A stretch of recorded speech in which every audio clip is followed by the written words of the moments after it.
Hola, bienvenidos a En Busca de la Unidad. Hoy estamos con Miguel Ángel Correas. Hola, ¿qué tal? Hola, muy bien, buenas tardes. Miguel Ángel nos habla desde Aleixar, desde Tarragona, y queríamos hablar con él porque queríamos hablar de ciencia, de religión, de fe, porque apenas hace un mes Miguel Ángel estaba en el hospital aquejado de esta pandemia, de esta enfermedad de coronavirus. Y queríamos hablar con él pues, de su experiencia, porque ha sido una experiencia vital bastante fuerte. Miguel Ángel, ¿cómo fue tu ingreso en el hospital? Bueno, me puse malito. Para empezar. Bueno, cogí la enfermedad el 16 de marzo, es decir, al principio de la pandemia, Uh-huh. y bueno, todos los síntomas, y estuve 8 días en casa, fiebre, tos, es decir, todos los síntomas que ya conocemos, ¿no? Hasta que ya el día 24, creo que fue, ya, bueno, vinieron a buscarme y me llevaron al hospital. La verdad es que si no me hubieran llevado, yo creo que me hubiera quedado allí en casa, porque con 40 de fiebre, sin ganas de comer. La verdad es que puedo entender cómo ha habido incluso personas que las han encontrado en sus casas, porque realmente te vas apagando, apagando, apagando hasta que ya no te queda nada, ¿no? Y bueno, me llevaron al hospital y al día siguiente pues ya estaba bastante mal y me entraron en la UCI. Y bueno, allí en la UCI pues quien ha estado allí pues ya sabe lo que es, y quien no ha estado no tiene ni idea. No lo sabe. No tiene ni idea. Bueno, realmente es una experiencia muy dura, y gracias a Dios pues bueno, ya está superada. He aprobado los exámenes, creo que con nota, y a tirar adelante, ¿no? Dentro del hospital, claro, todos los médicos, a las enfermeras con esas escafandras, eh, cuando tú les veías, ¿qué pensabas? ¿Qué es lo que se te venía a la cabeza? Claro, bueno, cuando mi primera visión de esto fue precisamente el día 24, que ya mi familia ya llamó. Bueno, había estado 2 veces ya en urgencias y me habían vuelto para casa, ¿no? Pero el día 24 ya me vieron tan mal, que yo estaba ya en estado con más de 40 de fiebre, estaba en estado de sopor total, ¿no? Y Ujú. lo único que recuerdo es que entró un astronauta en la habitación. No se podría definir de otra manera, era como un astronauta, yo no sabía si estaba en donde estaba, ¿no? Y dijeron que me tenía que llevar al hospital. Yo no quería, o sea, estaba tan agotado, estado tan aturdido que me revelaba, no quería, ¿no? Solo quería estar en la cama, ¿no? Y bueno, me llevaron al hospital, y a partir de ese momento pues ya, bueno, de urgencias a planta, y al día siguiente ya me bajaron para la UCI, ¿no? La entrada de la UCI fue triunfal. La recuerdo realmente como algo como cuando eres el Madrid o el Barça, ¿no? Y te en el pasillo porque has ganado la liga, ¿no? Porque era un montón allí de gente, de personas con máscaras, con cascos, con gafas. Me acuerdo una que tenía una gafa que además le dije, después en un momento lucido, digo, yo tengo unas gafas de buceo como las tuyas. Y dice, sí, sí, es que de buceo tenemos otras. Y bueno, realmente algo así, era gente a un lado, gente a otro, recibiéndonos y metiéndonos en el box, y ya empezando ya a pinchar agujas y a poner vías y tubos y cosas de estas, ¿no? Esos momentos en la UCI, que estuviste cuánto tiempo en la UCI, La UCI creo que estuvo unos 15 días más o menos.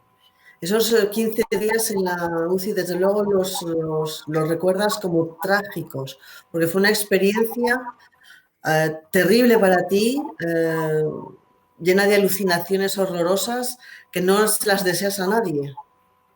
No. Realmente, cuando terminó todo esto, es que yo pensé en un principio, digo, que era una cosa mía, ¿no? Después, bueno, en un momento determinado, ya en casa, ya empecé a investigar y a ver si realmente a otras personas les había pasado lo mismo que a mí. Y vi Ujú. que es un efecto como bastante normal. Es decir, Generalizado. a un alto porcentaje de personas les ocurre que con la medicación, con altas dosis de cortisona y tal, se producen una especie de alucinaciones, como un episodio de psicosis agudo, ¿no? Transitorio, en el que realmente yo lo definiría como una vida paralela. Es decir, en esos 15 días yo viví otra vida que no tenía nada que ver con lo que mi cuerpo estaba haciendo, ¿no? Y realmente una experiencia infernal. Infernal. Pero en esa experiencia infernal, tú sobre todo recuerdas a dos personas que después las has ido las has buscado, que eran el auxiliar de enfermería y la enfermera, que las recuerdas en esa experiencia infernal como buenas. Sí, es quizá la única personas o la única de las personas que sí que yo recordaba y que después he buscado y he hablado por lo menos con una de ellas, porque la enfermera Natalia también cogió el coronavirus y también ha estado enferma, ¿no? Pero Tona, que es la auxiliar que bueno, me atendía a mí, precisamente es del mismo pueblo, y bueno, hemos estado hablando y me ha estado explicando un poco la realidad de lo que yo estaba viviendo en la UCI, ¿no? Porque claro, yo la realidad que viví, mi realidad era totalmente diferente, ¿no? Y ¿cómo la has buscado? ¿Cómo fue esa búsqueda, esa investigación? Es que yo recuerdo que su nombre y recuerdo qué era y cómo era, y le preguntaba a mi esposa, que conoce quizá más gente en el pueblo y no le sonaba. Y total que un día, pues ya en la farmacia ya pregunté, oye, hay una enfermera aquí en el pueblo que se llama Tona y tal. Sí, claro, sí. Y entonces le dije a la farmacéutica, ¿no? Digo, mira, pásale mi número de teléfono, le diré que por favor si me puede llamar o que tal, porque me gustaría hablar con ella, ¿no? Y las gracias y saber un poco qué es lo que pasó aquellos días. Lo que tengo recuerdos que no sé si son reales o no son reales, ¿no? Hiciste ese paralelismo entre lo que tú recordabas y lo que realmente pasó, ¿no? Claro, es que ¿Qué te explicó? es una cosa muy difusa, porque no sabes lo que en realidad pasó y lo que no pasó. Yo recuerdo que cuando después ya en planta y después de estar un poco mejor, pude por fin conseguir mi teléfono y llamar a mi esposa y a mi hija, porque ellos sí que habían estado siempre constantemente todos los días informados y en contacto con mis médicos, pero claro, yo desde que se me llevaron de casa no había tenido ningún contacto con nadie, ¿no? Y lo primero que recuerdo es que era lo más urgente en este momento era preguntarle a mi hija, que fue la que contestó, si mi mujer estaba viva, porque en mis alucinaciones algo muy grave le había pasado, ¿no? Entonces, bueno, después, claro, llega mi hija y ella me dice, no, papá, esto no ha pasado. Y yo, pues, ¿y esto otro? No, tampoco ha pasado. Entonces yo empecé a ver que algo pasaba ahí, que yo había tenido, pero claro, es diferente, porque cuando tienes una pesadilla, despiertas de ella y después se va haciendo difusa. Pero claro, lo que viví es como real. O sea, es como si ahora es de día y te dicen que no, que es de noche. Pues, pero es que yo estoy viendo la luz del día, ¿no? Y es muy difuso. Ya no sabes en realidad qué es lo que ha pasado, qué es lo que no ha pasado, ¿no? Es un shock volver otra vez a la realidad, ¿no? Tú vives ahí, decíamos, en Aleixar, con tu familia. Todos en la casa se pusieron malos. Todos. Sí. ¿Sabes cuántos hay en la casa? Que es una casa muy grande. Sí, yo estuve en lo que me afectó más, pero después mi esposa a continuación, al día siguiente, a los 2 días, también tuvo que ser ingresada en el hospital. No llegó a entrar en la UCI, pero estuvo en planta. Mi hermano también estuvo un mes también en planta. Mi cuñada y mi hija lo pasaron, pero con síntomas más leves, bajo control y tal, pero no hizo falta ingresarlos. Y bueno, mi hijo, mi nieto y mi yerno, pues yo creo que lo debieron pasar de forma prácticamente asintomática, ¿no? Fíjate tú, qué cosas. La verdad es Y que es decir, fue una experiencia familiar muy fuerte, ¿no? Porque cada uno estábamos en un sitio, estás incomunicado totalmente, o sea, yo ni siquiera hasta que no llegué a casa, en realidad no me quisieron decir que mi esposa, después de mí, había estado ingresada, ¿no? O sea, yo me enteré cuando llegué a mi casa. Yo estaba, en cierta forma, un poco tranquilo, pensando que solamente yo había estado enfermo, pero que todos los demás estaban ya. bien. Yo decía, Miguel Ángel, que queríamos hablar de ciencia y de religión porque, bueno, la ciencia te ha salvado, la ciencia estás aquí porque, bueno, pues gracias a la medicina, los avances de la medicina, pero también te ha salvado la fe, ¿no? Ahí tus ganas de sobreponerte y pensar en Dios y pensar en Mahaula te sirvió para algo, ¿verdad? Eh,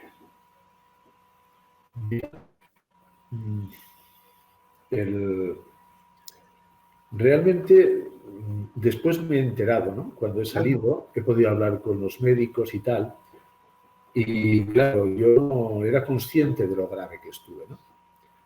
Pero claro, cuando he salido, los médicos muy emocionados también porque realmente pensaban que me perdía. O sea, durante varios días ya no daban mucho por mí, ¿no? Ajá. En mi caso, la fiebre no había forma de bajarla. Es decir, la ciencia no fue capaz de bajarme la fiebre. Ningún medicamento, nada. Me contaba la enfermera que estaba constantemente envolviéndome en toallas de agua helada Fíjate tú. y ni aun Fíjate así me bajaba la fiebre. Entonces, ya hasta llegar un momento de temieron de que si me salvaba, a lo mejor mi mente, mi cerebro se quedaba tocado, ¿no? fíjate tú. Entonces ya no sabían qué hacer. La ciencia no sabía qué hacer y entonces ya dije, pues que se nos va, ¿no?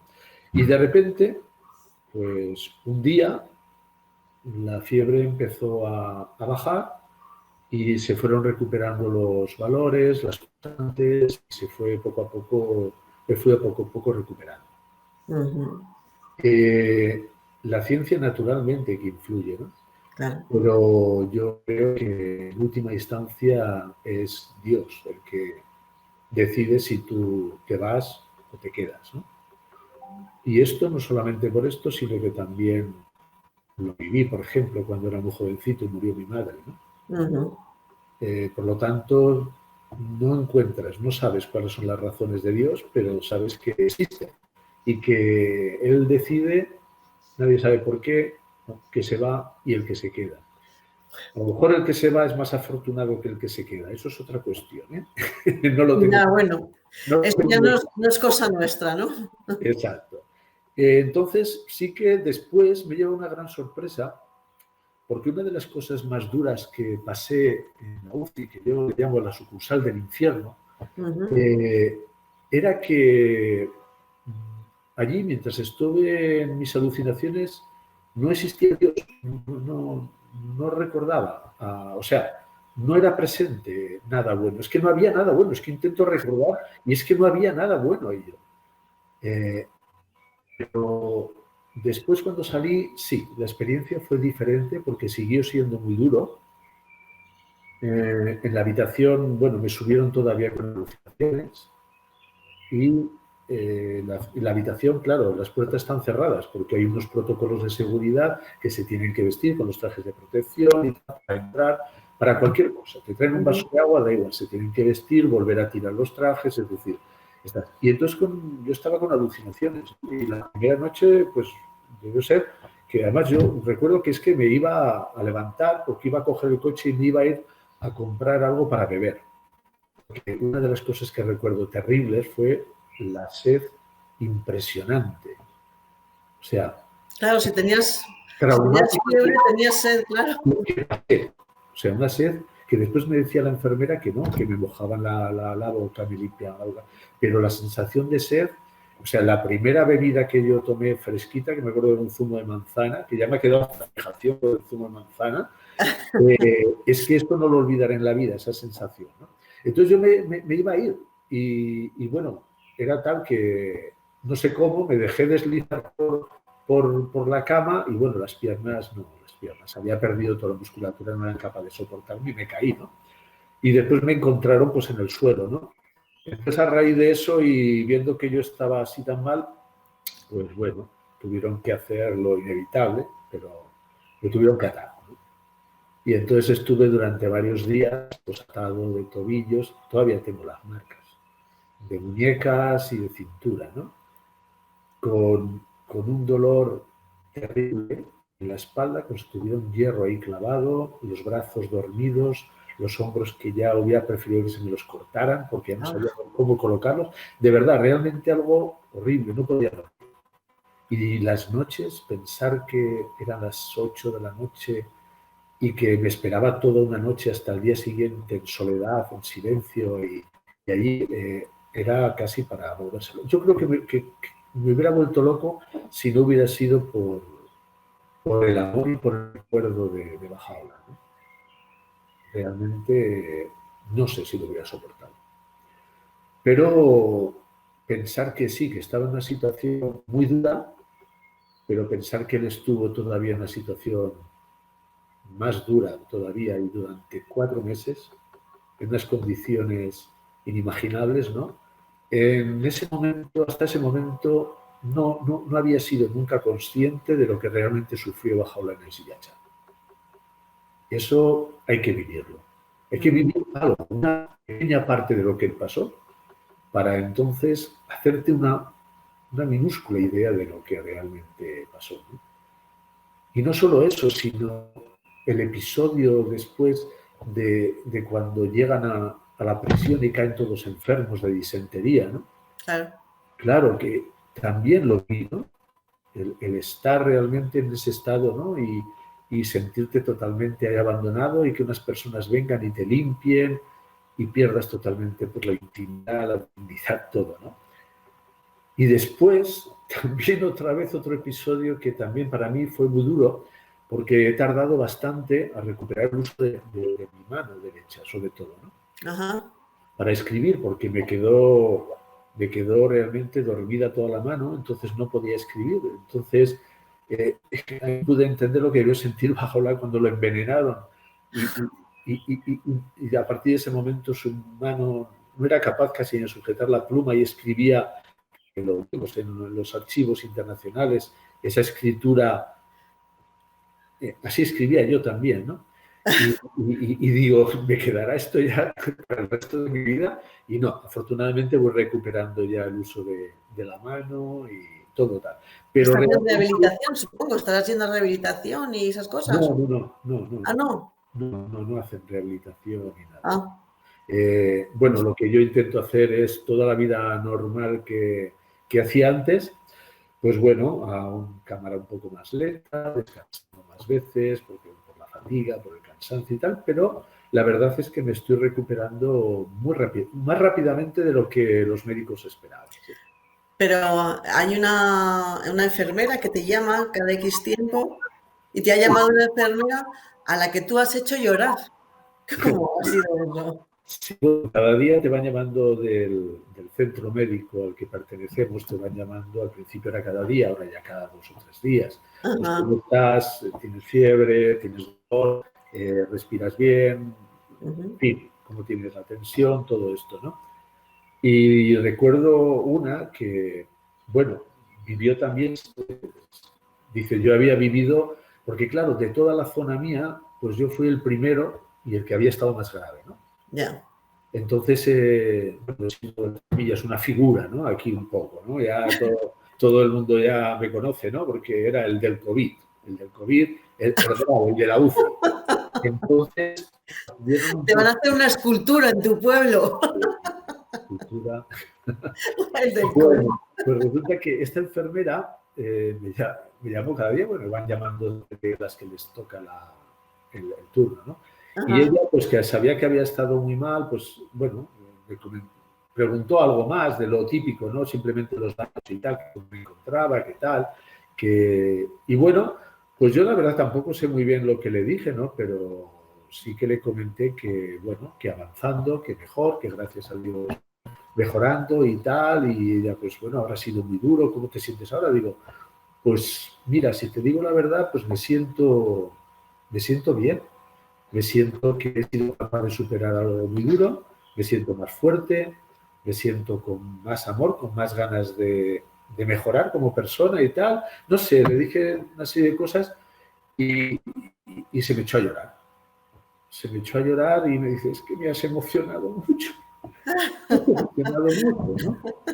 Y dice, quiero conocer. Y bueno, todavía no nos hemos conocido, pero la verdad es que sí. Bueno, quiero aprovechar para decir realmente que el personal sanitario que nos ha atendido realmente merecen todo nuestro reconocimiento y nuestro cariño y nuestro amor porque se juegan realmente la vida. Y esto también quiero comentar que porque claro, eh, la mayoría de la gente ha vivido esta pandemia, ha vivido esto de una forma muy diferente a la que hemos vivido los que hemos estado afectados, ¿no? Claro, Y claro. claro, ahora para mí fue un shock salir de allí, que piensa que cuando a mí me llegaban a casa y me bajaron en la ambulancia, me tuvieron que bajar entre dos personas para sentarme en el sofá. Yo no podía andar solo. O sea, yo no podía levantar un vaso con la mano yo solo. En el hospital, los últimos días, muchos días no podía comer porque no era capaz de abrir el tupper, la tapa del tupper. O sea, es que en realidad la gente que no ha tenido un familiar o alguien cercano No lo entiendo. enfermo de verdad, no tienen ni idea de lo que realmente es esto. Entonces, salir y ver que entrevistaban a gente y decían que es que ya no podían más, que es que necesitaban salir a una terraza y tomar una caña con los amigos y ver que toda esa era su preocupación, para mí fue un shock muy fuerte, ¿no?